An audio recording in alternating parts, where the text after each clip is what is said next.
Hey folks, I'm Eric and welcome to Make Music Income. Today I want to talk about where and how to get your music to sync licensing. We're going to talk about music libraries, we're going to talk about music supervisors, we're going to talk about sync agents and all sorts of other stuff. And we're kind of skipping over great songs, and that's something we'll need to talk about at some point. I'm thinking about another channel just based on composition for sync licensing, stock licensing, all other kinds of licensing or music. If you're interested in a composition channel, let me know in the comments below. Otherwise, let's get into filming position on the computer where the good lighting is. It's gonna be hard. Okay, there we go. Uh-oh. Okay, so there's two things I want to talk about in this video, the where and the how to get your music to sync licensing. All right, so let's talk about the where. I'm always going to start with music libraries. I just prefer to put my music into libraries and let them be found and make back passive income.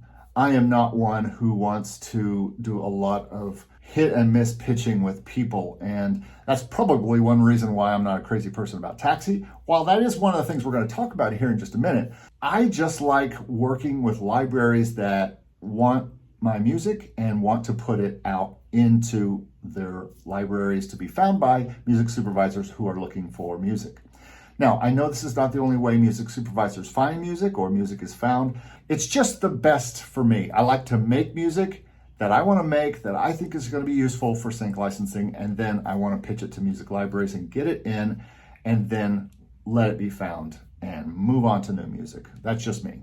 But music libraries are not the only place, obviously, that you can get your songs into sync licensing opportunities for TV, film, and ads and games and all that kind of stuff. The next place that you can pitch to is directly to music supervisors. Now, I have done this a little bit, and I've had music supervisors put a song on hold, kind of sign it to hold that song in their catalog or their personal stash of songs.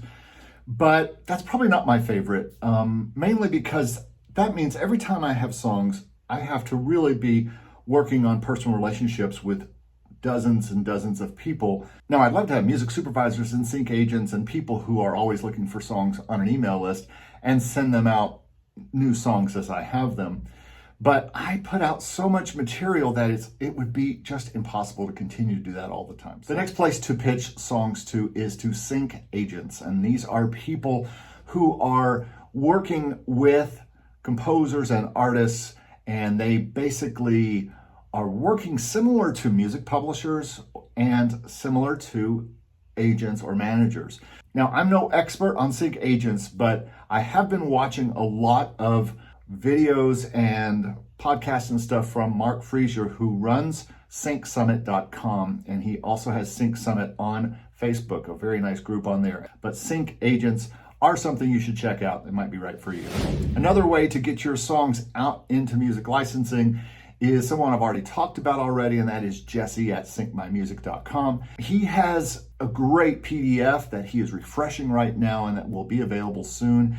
And it basically lists all the music supervisors that he knows and suggests you research. That's what this is going to take, folks. It's going to take research. You can see that in my video right up here. And I talked about research was kind of my secret weapon. I just worked really hard and using these things that I'm telling you now to do the research to get my songs out. Also, his Sync Edge service, where he every month goes in depth about 2 libraries, and I highly suggest that. That's really good as well. You can find all of that at SyncMyMusic.com or in the links below.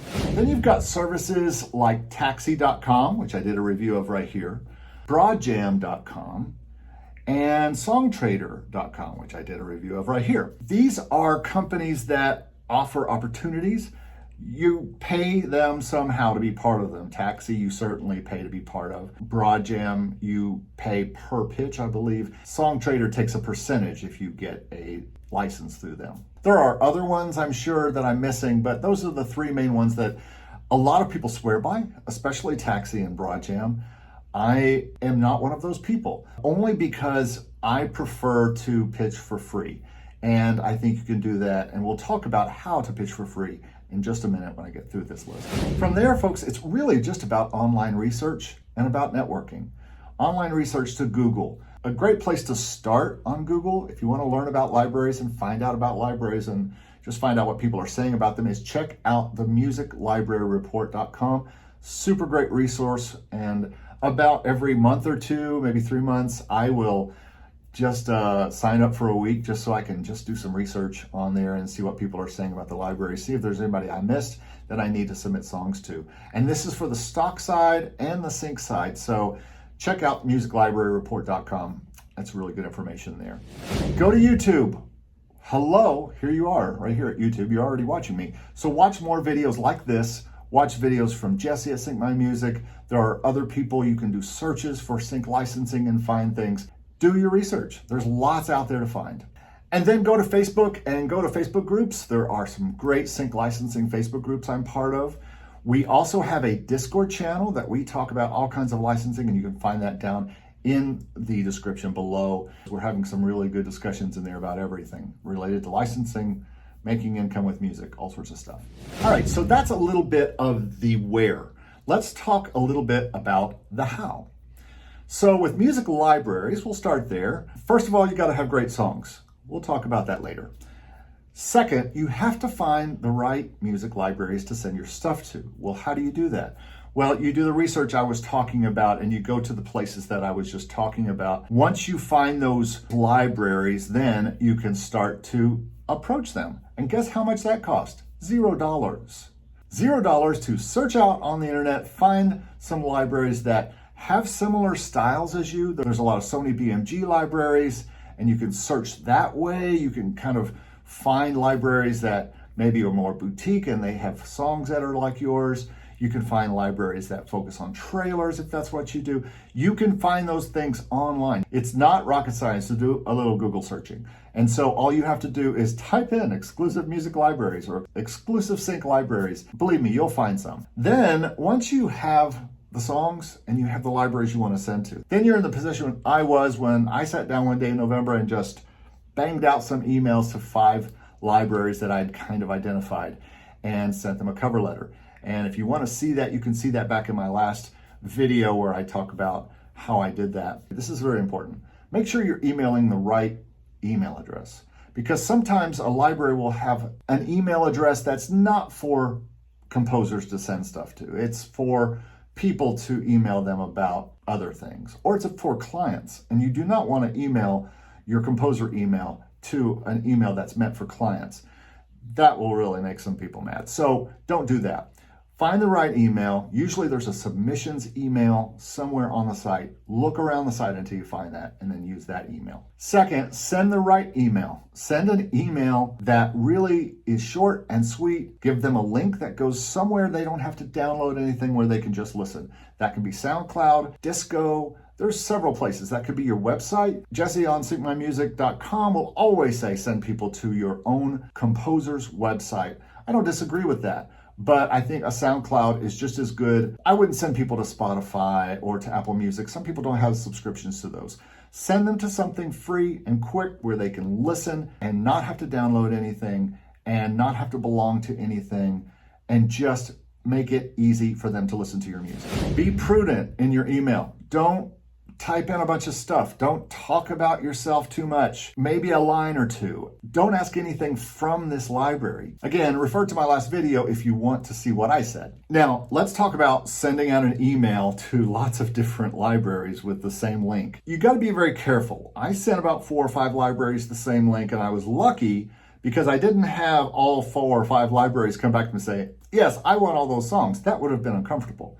You know, you have to be a little prudent here too. How are you going to send that email out, and who are you going to send it to? I would say send it to 2 or 3. Maybe you send different libraries, different mixes based on who they are, what kind of music they have, and what different things you have. Maybe you send trailer and cinematic stuff to libraries that deal with that. Maybe you send pop stuff to libraries who have that kind of thing. And again, you're just going to need to be very careful and be prudent on what you're sending out and to who and how many at a time. If it's been a week and you haven't heard a word back, then assume that they're not going to get back in touch with you. At that point, you can absolutely send it to someone else And if this library comes back to you in a month and says, oh, I love your stuff, and the library the next week you send it out loves it immediately, you'll say, well, listen, I sent that several weeks ago and didn't hear anything, and I've had someone else find it and love it. So that's kind of a thing in this industry where losers weepers a little bit. But at the same time, be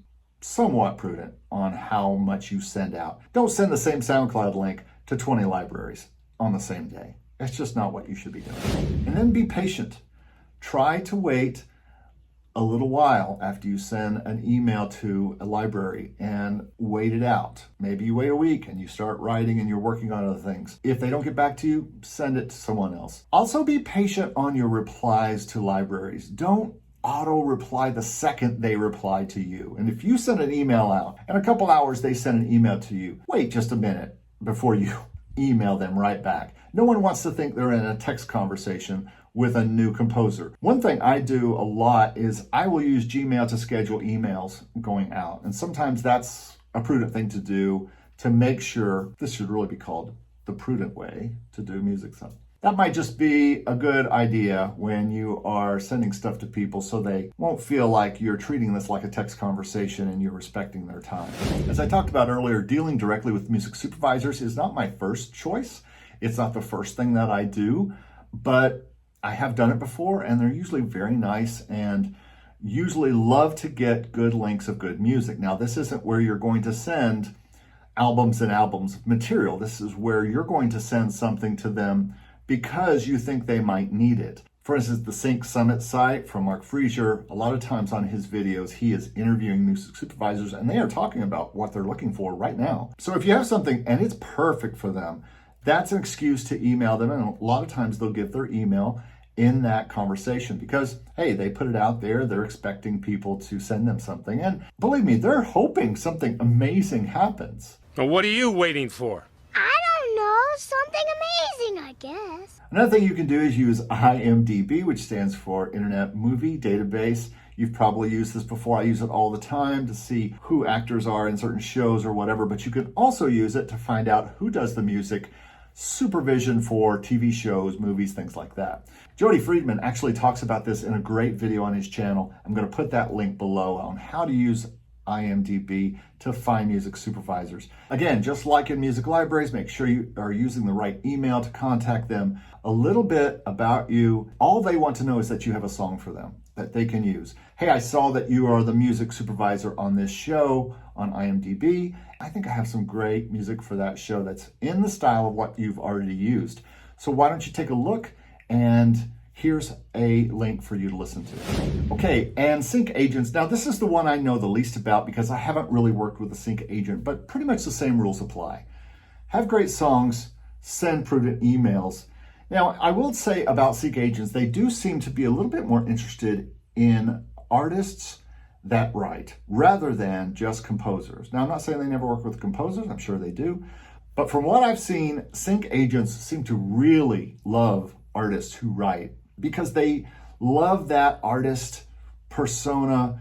And a lot of times TV shows or movies or music supervisors or whatever are really looking for some style. They're really looking for a certain feel. That's why sync agents are a little bit different than sending something out to a music supervisor or to music libraries. I'm not going to go into detail on Taxi and Broadjam and Songtradr because I've already done videos on those, and those will be in the description below as well, or you can find them on this channel. Those are going to work for some people and they're not going to work for other people. Remember, you can do online research and find out a lot of this stuff yourself. If you want to see my full video on how I got started in sync licensing, you can see it right here. If you want to see my review of Taxi, look right here. Thanks for watching, folks. See you next time.